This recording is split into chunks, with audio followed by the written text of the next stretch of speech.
ഈ ഡോഗ് സുഖമില്ലാതെ ഹോസ്പിറ്റലിൽ കിടക്കുന്നു. നോക്കുമ്പോൾ അവിടെ ആരുമില്ലാത്ത സമയം അത് അവിടെ നിന്ന് രക്ഷപ്പെട്ടു പോകുന്നു. എവിടേക്കാണ് പോകുന്നതെന്ന് നോക്കുമ്പോൾ അതിനെ എടുത്തു വളർത്തിയ പെണ്ണിന് ഇന്ന് കല്യാണമാണ്. ആ സമയം അവൾക്കൊപ്പം ആയിരിക്കണമെന്ന ആഗ്രഹത്തിൽ തനിക്ക് സുഖമില്ലാത്തത് പോലും കാര്യമാക്കാതെ ഹോസ്പിറ്റലിൽ നിന്ന് അവിടേക്ക് വരുന്നു. ഇവൾ പെട്ടെന്ന് ആ ഡോഗിനെ അവിടെ കണ്ട സന്തോഷത്തിൽ അതിനെ കളിപ്പിക്കുന്നു. ആ ഡോഗും തന്റെ തല കൊണ്ടുവന്ന് അവളുടെ നെറ്റിയിൽ മുട്ടിച്ച് സന്തോഷം പ്രകടിപ്പിക്കുന്നു. അപ്പോൾ അവൾ അറിയാതെ തന്നെ അവളുടെ കണ്ണു നിറയുന്നു. കാരണം ഇതുപോലെയാണ് മരിച്ചുപോയ അവളുടെ അച്ഛനും അവളെ സന്തോഷിപ്പിക്കുന്നത്. ഈ ഡോഗ് വന്നതിന് ശേഷം അച്ഛൻ കൂടെയില്ലാത്ത വിഷമം അവൾ മറക്കുന്നു. കാരണം ആ ഡോഗ് അത്രത്തോളം അവളോട് അടുപ്പത്തിലാണ്. അപ്പോഴാണ് അവൾക്ക് ഓരോ കാര്യങ്ങളും ഓർമ്മ വരുന്നത്.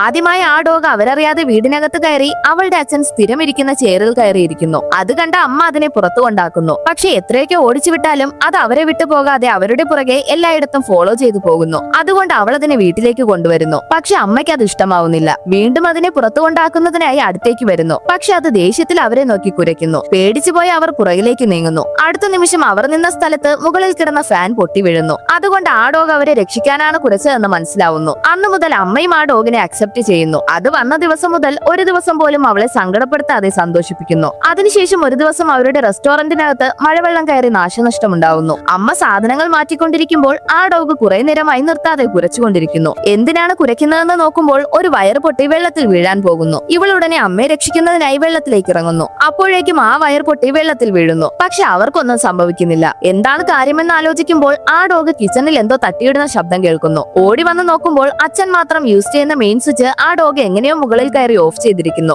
അപ്പോൾ പോലും അവൾക്കത് അച്ഛനാണെന്ന് തോന്നിയതേയില്ല. ഇന്ന് തന്റെ ജീവിതത്തിലെ പ്രധാനപ്പെട്ട ദിവസത്തിലാണ് അവളത് തന്റെ അച്ഛനാണെന്ന് മനസ്സിലാക്കുന്നത്. അതുകൊണ്ട് അച്ഛന് പ്രോമിസ് ചെയ്തതനുസരിച്ച് ആ ഡോഗിനൊപ്പം വിവാഹവേദിയിലേക്ക് വരുന്നു. വരൻ നിങ്ങളുടെ മകളെ ഞാൻ ഭദ്രമായി നോക്കുമെന്ന് സത്യം ചെയ്യുന്നു. അതിനുശേഷമാണ് അത് അവളുടെ അടുത്ത് നിന്ന് അമ്മയുടെ അടുത്ത് പോയിരിക്കുന്നത്. ഏതു രൂപത്തിലായാലും അച്ഛൻ എപ്പോഴും തന്റെ കൂടെ തന്നെ ഉണ്ടാവുമെന്ന് അവൾ മനസ്സിലാക്കുന്നു.